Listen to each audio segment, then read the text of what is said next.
Queridos estudiantes, como está programado, ahora vamos a avanzar el periodo cosmológico de los filósofos físicos.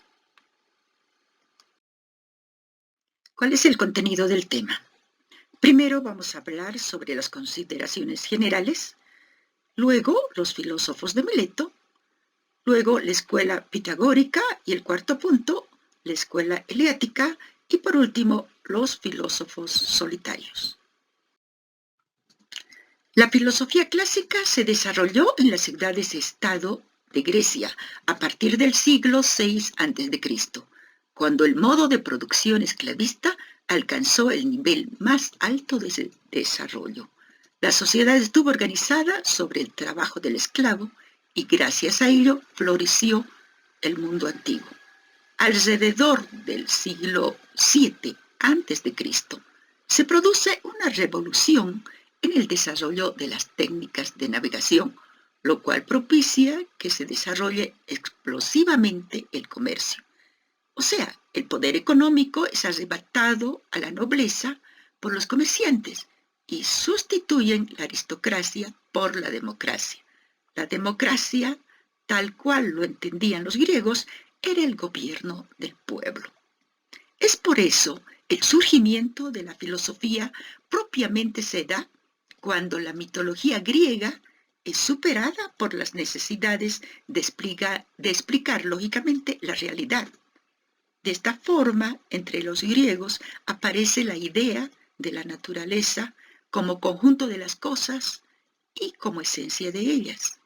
En ese sentido, la explicación de la naturaleza se convierte en el primer problema de la filosofía. Es decir, que los filósofos querían saber cuál es el origen de la naturaleza y del mundo. Ahora vamos a hablar sobre los filósofos de Mileto. Mileto fue una ciudad-estado griega, ubicada cerca del Asia Menor. A fines del siglo VI a.C., fue famosa por el desarrollo económico y social al que se llegó. Aquí se desarrolló la primera escuela filosófica griega. Para los primeros filósofos, la materia es concebida como algo viviente. Por esa razón, el pensamiento de ellos es ilozoísta, o sea, que toda la naturaleza tiene una fuerza viviente. Uno de los primeros representantes de Mileto es Tales de Mileto. Para Tales de Mileto, el principio de todo lo que existe es el agua. Todo surge del agua, todo se transforma en agua. Eso decía. El alma y el cuerpo son dos sustancias distintas, pero ambas son partes de la naturaleza material. Para Anaximandro,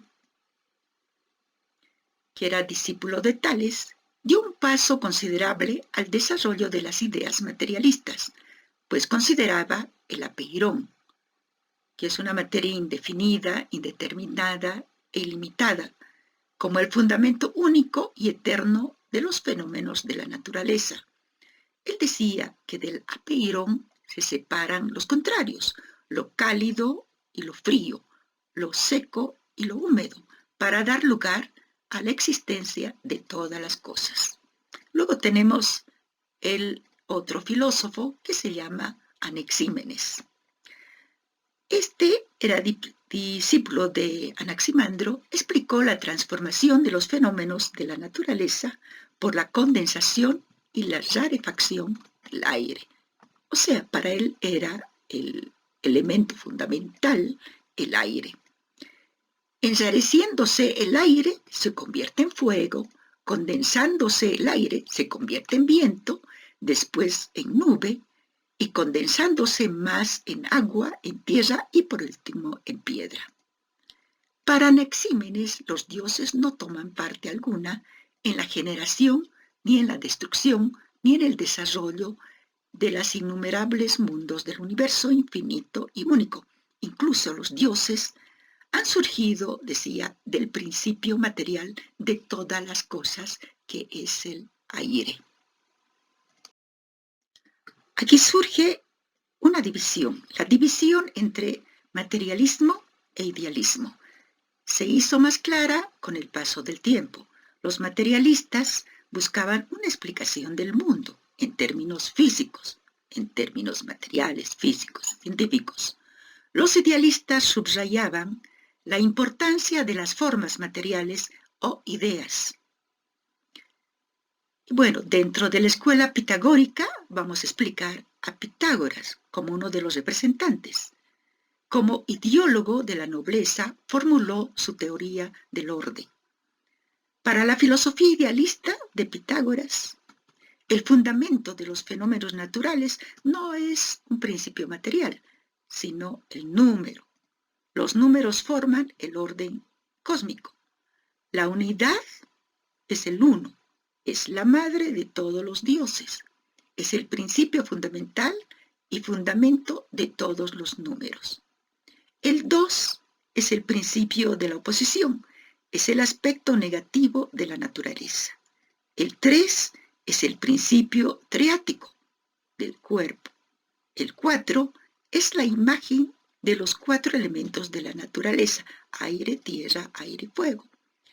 En geometría, el gran descubrimiento de la escuela fue el teorema de la hipotenusa, conocido como teoría de Pitágoras, que establece el cuadrado de la hipotenusa de un triángulo rectángulo es igual a la suma de los cuadrados de los dos lados.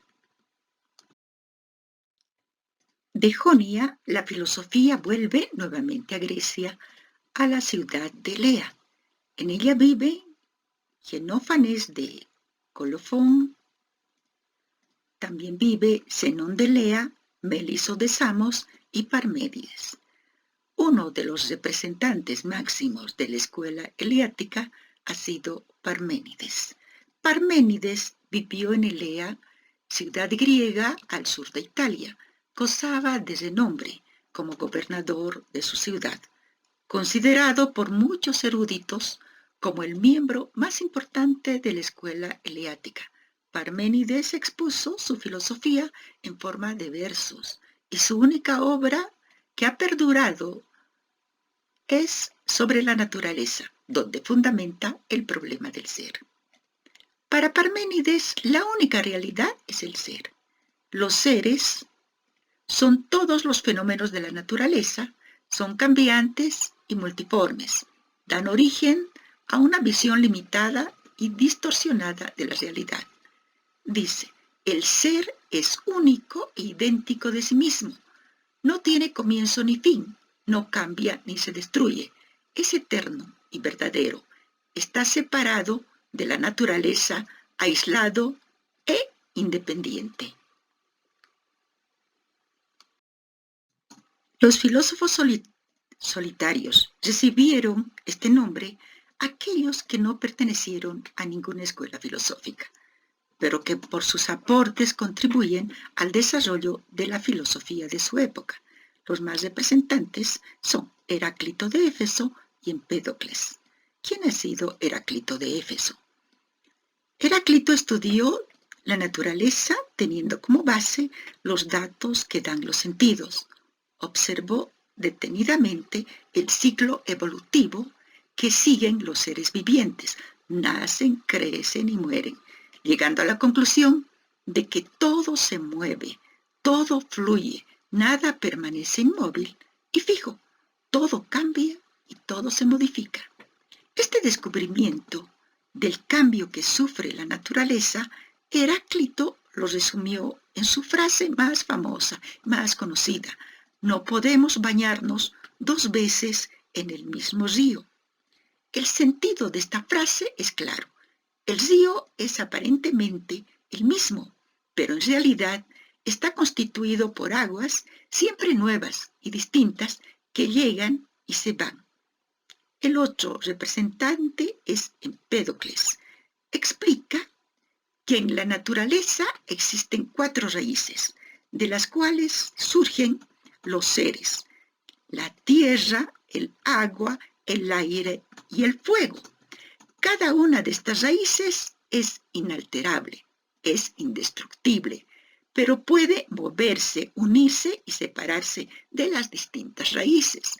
Lo que produce el movimiento y la mezcla de estas raíces son fuerzas opuestas del amor y del odio. A continuación les voy a mostrar la actividad que deberán resolver hasta el próximo jueves. Les aclaro nuevamente que esta actividad la deben resolver en la misma plataforma del Classroom. En tareas pendientes encontrarán un documento en Word, donde está la actividad para este tema. En la actividad de aplicación tenemos un análisis de texto sobre el devenir de Heráclito de Éfeso sobre la naturaleza, donde tienen dos preguntas de análisis. Dice, la filosofía de Heráclito acepta que tanto el ser como el no ser rigen la realidad. Explica esta afirmación. O sea, lo que ustedes tienen que hacer es afirmar, explicar esta afirmación de Heráclito. Luego, la segunda pregunta dice, ¿cómo explica Heráclito el origen del mundo? En la segunda parte de la actividad están 4 preguntas sobre el tema. Dice, ¿por qué el pensamiento de los primeros filósofos griegos es filosoísta? La segunda pregunta, ¿cómo explica Anaxímenes la transformación de las cosas? Y la tercera pregunta, ¿en qué consiste la filosofía idealista de Pitágoras? Y la última pregunta, ¿por qué recibieron algunos filósofos el nombre de filósofos solitarios? Y con esto hemos concluido. Espero que les sirva este tema de los filósofos físicos, porque es importante, está dentro de lo que es la edad antigua, los primeros filósofos griegos. Nos vemos hasta la próxima clase. Gracias.